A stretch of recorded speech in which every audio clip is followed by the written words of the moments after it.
Hello students, पिछले video lecture में हमने करेंसी एवं साख की अवधारणा, concept of credit and currency के बारे में चर्चा की थी। इस वीडियो लेक्चर में हम साख निर्माण, क्रेडिट क्रिएशन के बारे में चर्चा करेंगे।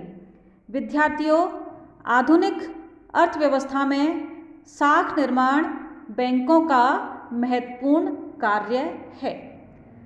हम बैंकों में नगद जमा राशि जमा कराते हैं, लेकिन बैंक अपनी कुल जमा राशि से कई गुना अधिक उधार देकर मुद्रा का सृजन करते हैं। तो साख निर्माण का मतलब बैंकिंग संस्थाओं की उस शक्ति या उस क्षमता से है जिसके द्वारा वे अपने ऋण, अग्रिम और जमाओं की निरंतर प्रक्रिया के माध्यम से साख को कई गुना बढ़ा सकते हैं। तो इस प्रक्रिया के फलस्वरूप बैंकों के पास जो कुल जमाएं होती हैं, टोटल डिपॉजिट्स होते हैं, वह देश में प्रचलित मुद्रा की मात्रा से कई गुना ज़्यादा हो जाते हैं। तो इसीलिए शेयर्स कहते हैं कि बैंक केवल मुद्रा जुटाने वाली संस्थाएं ही नहीं हैं, बल्कि वे मुद्रा के सृजनकर्ता भी हैं। तो विद्यार्थियों, क्रेडिट क्रिएशन के माध्यम से बैंक अर्थव्यवस्था में जो अपनी जमाएं हैं, कुल जमाएं हैं, उनको प्रचलित मुद्रा की मात्रा से कई गुना अधिक बढ़ा लेते हैं। तो जो क्रेडिट क्रिएशन है विद्यार्थियों, उसको हम दो तरीकों से देख सकते हैं, या बैंक दो तरीकों से साख का निर्माण करते हैं। पहला है कागजी मुद्रा का निर्गमन, यानी बैंक नोट को इशू करके बैंक साख सृजन करते हैं, और यह कार्य केंद्रीय बैंक के द्वारा किया जाता है। यानी जैसे भारत में हम देखें कि जो केंद्रीय बैंक है वह जो नोट निर्गमन करता है उसके पीछे 100% जो धात्विक कोष हैं वह नहीं रखे जाते, बल्कि एक भारत में जैसे न्यूनतम रिजर्व प्रणाली के अंतर्गत देश में मुद्रा की पूर्ति केंद्रीय बैंक बढ़ा सकता है, और प्रचलन में कागजी मुद्रा की मात्रा केंद्रीय बैंक बढ़ा सकता है। यह केंद्रीय बैंक के द्वारा साख निर्माण कहलाएगा। और दूसरा जो तरीका है वह है नगद जमा, यानी जिसको हम प्रारंभिक जमा भी बोलते हैं, और साख जमा जिसको हम व्युत्पन्न जमा बोलते हैं, डिराइव्ड डिपॉजिट्स बोलते हैं, उसकी प्रक्रिया के माध्यम से साख सृजन करना। तो यह रीति साख सृजन की दृष्टि से ज़्यादा महत्वपूर्ण है, क्योंकि इसके कारण देश में मुद्रा की मात्रा के मुकाबले जो जमा मात्रा है, साख की मात्रा है, वह कई गुना बढ़ जाती है। विद्यार्थियों, बैंकों के द्वारा साख सृजन को समझने के लिए हमें ये जानना होगा कि बैंकों के पास दो प्रकार की जमाएं बैंकों को प्राप्त होती हैं। पहला है प्रारंभिक जमा, जब किसी जमाकर्ता के द्वारा, डिपॉजिटर के द्वारा बैंक में वास्तविक मुद्रा जमा कराई जाती है, तो इसे हम नगद जमा कहते हैं या प्रारंभिक जमा कहते हैं। कि मान लीजिए सोहन ने किसी बैंक में 1000 रुपये जमा कराए, तो ये जमा सिक्कों के रूप में, करेंसी के नोट के रूप में हो सकती है, और ये वास्तविक मुद्रा होती है जिसको हम प्रारंभिक जमा कहते हैं। और दूसरी जमाएं होती हैं व्युत्पन्न जमाएं, या जिसको हम क्रेडिट डिपॉजिट्स भी कहते हैं। ये जमाएं, इन जमाओं का निर्माण ही साख सृजन होता है, जैसा कि प्रोफेसर हाम कहते हैं कि व्युत्पन्न जमा का निर्माण ही साख सृजन होता है। तो व्युत्पन्न जमाओं के निर्माण को हम इस प्रकार समझ सकते हैं कि जब बैंक में किसी व्यक्ति के द्वारा वास्तव में मुद्रा राशि जमा कराई जाती है तो बैंक अपने पास उस जमा राशि का निश्चित प्रतिशत नगद कोष रखकर यानी कैश रिजर्व के रूप में रखकर बाकी का उधार दे देता है। और यह उधार दी हुई राशि प्रायः बैंक जो ऋणी है उसको उसका खाता खोलकर उसके खाते में जमा कर देता है, या ये भी हो सकता है कि ऋणी उस रकम को लेकर दूसरी बैंक में जाकर अपने खाते में जमा करा दे और जब उसे ज़रूरत पड़े तब उसे निकाल ले। तो इस प्रकार की जमा क्रेडिट डिपॉजिट कहलाती है, साख जमा कहलाती है, व्युत्पन्न जमा कहलाती है। तो बैंक अपनी प्रारंभिक जमाओं का कुछ प्रतिशत अपने पास रखकर उधार दूसरे व्यक्तियों को दे देता है और इससे नई जमा का सृजन होता है जिसे हम व्युत्पन्न जमा कहते हैं। तो विद्यार्थियों, कीन्स कहते हैं ऋण जमा की संतान है और जमा ऋण की संतान है। यानी loans are the children of deposits and deposits are the children of loans. यानी कहने का मतलब ये है कि जब लोग अपनी नगद बचतों को बैंक में जमा कराते हैं तो ये जमा प्रारंभिक जमा होती है, और जब कोई व्यक्ति ऋण लेता है तो बैंक अपनी नगद जमाओं का कुछ प्रतिशत अपने कोष में रखकर बाकी के धन को उधार दे देता है, और ये उधार दी गई राशि नगद में नहीं दी जाकर ऋणी के खाते में जमा कर दी जाती है। तो इस प्रकार जो बैंक के द्वारा दी गई उधार राशि जमा के रूप में पुनः प्राप्त कर ली जाती है। तो इस प्रकार जमा से ऋणों का सृजन होता है और जिसको हम साख जमा कहते हैं, और जितना अधिक उधार दिया जाएगा उतनी ही क्रेडिट डिपॉजिट्स की मात्रा सृजित होगी। तो इस प्रकार ऋण जमा की संतान है और जमा ऋणों की संतान है। इस प्रक्रिया को हम एक उदाहरण के माध्यम से हम आगे की तालिका में स्पष्ट कर सकते हैं। यहाँ आप देखिए कि एक काल्पनिक उदाहरण लिया हुआ है कि मान लीजिए एक व्यक्ति है, ए व्यक्ति है या एक व्यक्ति है, वह ए बैंक में प्रारंभ में 1000 रुपये जमा कराता है।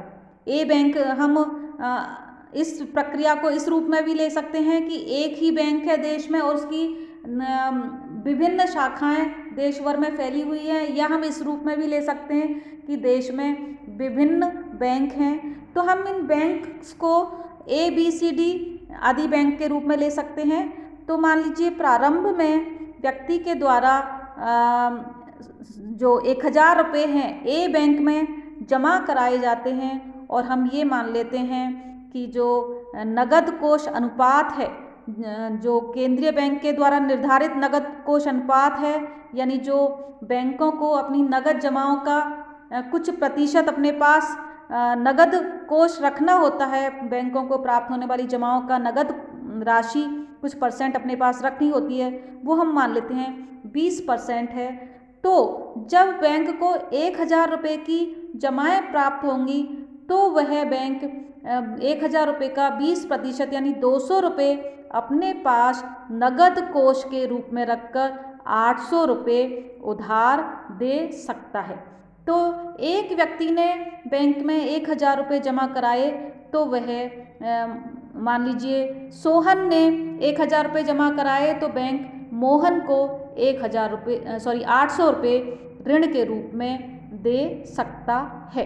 तो इस प्रकार 1,000 रुपये की प्रारंभिक जमा से जो 800 रुपये की व्युत्पन्न जमा बैंक को प्राप्त हो जाएगी, क्योंकि 800 रुपये को बैंक जो ऋणी है उसके खाते में जमा कर देगा, उसको ऋण देकर उसके खाते में जमा कर देगा। या फिर वो ऋणी है, मान लीजिए, उस 800 रुपये को दूसरे बैंक में, जिसको हम कह रहे हैं बी बैंक में, ले जाकर जमा कर देता है। यानी अर्थव्यवस्था में जो ऋण दिया गया है वह किसी न किसी रूप में दूसरे बैंक में जमा के रूप में पहुंच गया है। तो यहाँ पर बैंक अपने पास कुछ परसेंट ही नगद कोष रखते हैं अपनी जमाओं का। इसके पीछे विद्यार्थियों कारण ये है कि बैंक जानते हैं कि सारे व्यक्ति जो अपनी जमाएं हैं उनको वापस लेने के लिए सभी एक साथ नहीं आएंगे, इसलिए वह जो प्रारंभिक जमा है उसका कुछ परसेंट, जो कि प्रायः केंद्रीय बैंकों के द्वारा निर्धारित किया जाता है, उतना रखकर शेष राशि उधार दे देते हैं। और जब 800 रुपये बी बैंक में प्रारंभिक जमा के रूप में प्राप्त होंगे तो वह उस 800 रुपये का 20% यानी 160 रुपये अपने पास नगद कोष के रूप में रखकर 640 रुपये किसी अन्य व्यक्ति को ऋण देकर उससे जमाएं, व्युत्पन्न जमाएं अर्थव्यवस्था में पैदा हो जाएंगी। यानी जिस व्यक्ति को 640 रुपये उधार दिया है वह उन रुपयों को किसी तीसरे बैंक में, सी बैंक में जमा करा देगा। तो इस प्रकार अर्थव्यवस्था में यह प्रक्रिया निरंतर चलती रहती है। बैंकों के पास प्रारंभिक जमा आने पर उसका कुछ प्रतिशत, निर्धारित प्रतिशत अपने पास रखकर बैंक शेष राशि उधार दे देते हैं और उधार दी हुई राशि ऋणी व्यक्ति के या तो उसी बैंक में खाते में जमा हो जाती है, या हमने जैसे इस उदाहरण में लिया है कि ऋणी व्यक्ति उस ऋण राशि को दूसरे बैंक में जमा करा देता है, यानी दूसरे बैंक में जो ऋण राशि है जमा के रूप में पहुंच जाती है। तो विद्यार्थियों, इस प्रक्रिया के माध्यम से यदि हम संपूर्ण बैंकिंग व्यवस्था की यदि हम बात करें तो 1,000 रुपये प्रारंभिक जमाएं प्राप्त होने पर जो कुल जमाएं होंगी वह 5,000 रुपये के बराबर होंगी, और इसमें से जो बैंकों के पास जो नगद कोष रखे जाएंगे वह 1,000 रुपये के बराबर रखे जाएंगे, और जो व्युत्पन्न जमा होगी वह 4,000 रुपये के बराबर होगी, और कुल जमा 5,000 रुपये के बराबर होगी। तो इस प्रकार 1,000 रुपये की प्रारंभिक जमा प्राप्त होने पर कुल जमाओं का सृजन 5,000 रुपये के बराबर होगा। तो विद्यार्थियों, ये साख सृजन की ही प्रक्रिया है जिसमें के द्वारा बैंक के पास जितनी प्रारंभिक जमा आती है उससे कई गुना बैंक अपनी जमाएं उत्पन्न कर लेते हैं, और यह जमाएं कितने गुना होंगी यह इस बात पर निर्भर करेगा कि बैंक अपने पास नगद कोष कितना रखते हैं, और जितना अधिक नगद कोष बैंकों के द्वारा रखा जाएगा साख का सृजन उतना ही कम होगा, और जितना कम नगद कोष अनुपात होगा साख सृजन अधिक होगा। तो विद्यार्थियों, इस प्रक्रिया के पीछे बैंकों की इस प्रक्रिया के पीछे, साख सृजन की प्रक्रिया के पीछे कुछ मान्यताएं हमने ली हैं कि पहली बात ये कि साख के रूप में प्राप्त हुई पूरी राशि बैंकों में जमा हो जाती है, यानी जो ऋणी को उधार दिया गया है वह राशि वापस बैंकों के पास जमा के रूप में प्राप्त हो जाती है। दूसरी बात, बैंक अपने पास निर्धारित नगद कोष प्रतिशत ही रखते हैं, अतिरिक्त नगद कोष बैंक अपने पास नहीं रखते हैं। तीसरी बात ये कि समाज में ऋण की मांग इतनी अधिक है कि संपूर्ण उधार देय राशि का उपयोग हो सकता है। विद्यार्थियों, हालांकि हमने जो साख सृजन की प्रक्रिया ली है उसमें इन मान्यताओं को लिया है, लेकिन वास्तव में व्यवहारिक जगत में ये मान्यताएं पूरी तरह से लागू नहीं होती, क्योंकि बैंक अपने पास निर्धारित नगद कोष अनुपात से अधिक राशि प्राय अपने कोष में रखते हैं, और जो साख जमा के रूप में हो या जो ऋणी को मुद्रा उधार दी जाती है, वह पूरी की पूरी राशि बैंकों में वापस नहीं पहुंचती है। कुछ राशि नगद रूप में व्यक्ति अपने पास रख लेते हैं, या कई बार बैंक उधार देना चाहते हैं लेकिन ऋणों की मांग नहीं होती। उधार लेने वालों की भी एक सीमा होती है, लेकिन साख सृजन के माध्यम से बैंक अपनी प्रारंभिक जमाओं की तुलना में जो कुल जमा राशि है उसको कई गुना बढ़ा लेते हैं।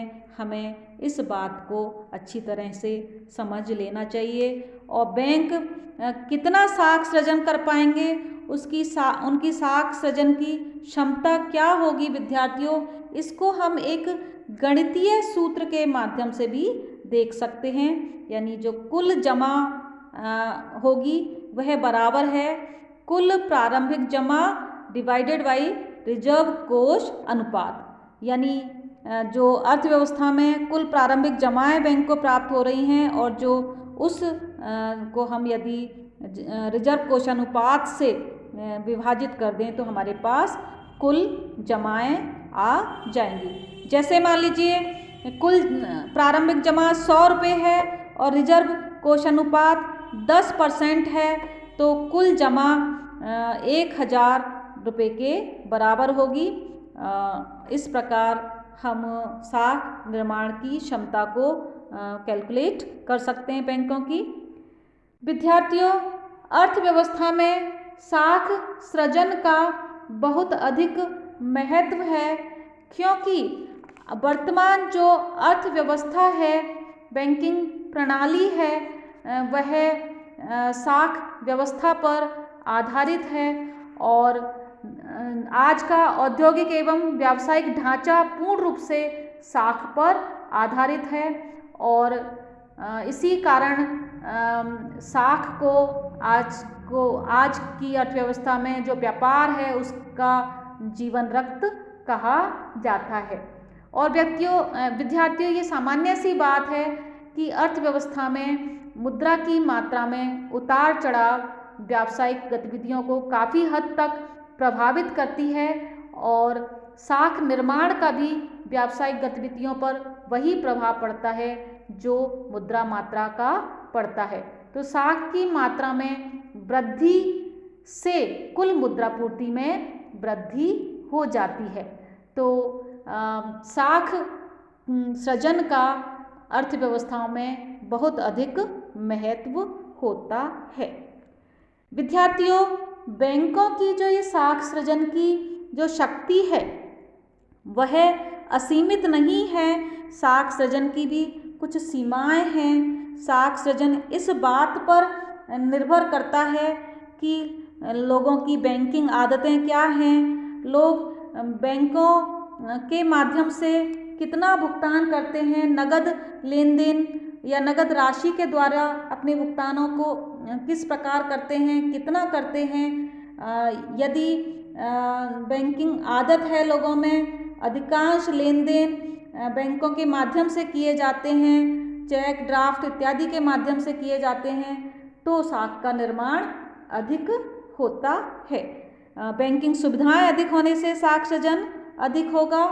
इसके अलावा अर्थव्यवस्था में यदि विनियोग के अवसर अधिक हैं, विनियोग के प्रति वातावरण अनुकूल है, तो लोग बैंक से ज़्यादा मात्रा में उधार लेंगे और साख सृजन अधिक होगा। लेकिन कभी कभी ऐसा भी होता है कि बैंक तो उधार देने के लिए तैयार रहते हैं, लेकिन उद्योगपति एवं व्यवसायी में लाभ की प्रत्याशाएं नहीं हैं, तो वह उधार लेने के लिए प्रेरित नहीं होते हैं, कर्ज लेने के इच्छुक नहीं होते हैं। तो ऐसी दशा में साख सृजन कम हो जाता है। अर्थव्यवस्था में व्यापार तथा उद्योग की स्थिति भी साख सृजन को प्रभावित करती है। यानी यदि देश में व्यापार और उद्योग प्रगतिशील है तो वहाँ बैंकों से धन की बहुत अधिक मांग की जाती है, तो इससे अधिक साख निर्माण होता है। इसके अलावा केंद्रीय बैंक की नीति भी साख सृजन को प्रभावित करती है। मान लीजिए केंद्रीय बैंक जो सरकारी प्रतिभूतियां हैं, गवर्नमेंट सिक्योरिटीज हैं, उनको खरीद कर बैंकों के पास नगद रिजर्व को बढ़ा देते हैं तो साख सृजन अधिक होगा। यदि वह सरकारी प्रतिभूतियों को बेचता है केंद्रीय बैंक तो बैंकों के पास नगद रिजर्व कम हो जाते हैं और साख सृजन भी कम हो जाता है। तो इसके अलावा भी देश में जो राजनीतिक स्थिति है वह भी साख सृजन को प्रभावित करती है। यदि देश में स्थायित्व है तो देश का आर्थिक विकास दृढ़ एवं सुनियोजित होगा और साख में भी आवश्यकता अनुसार वृद्धि होगी।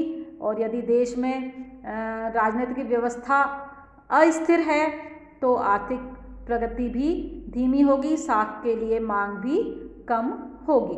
तो इस प्रकार बहुत सारे तत्व साख सृजन को प्रभावित करते हैं।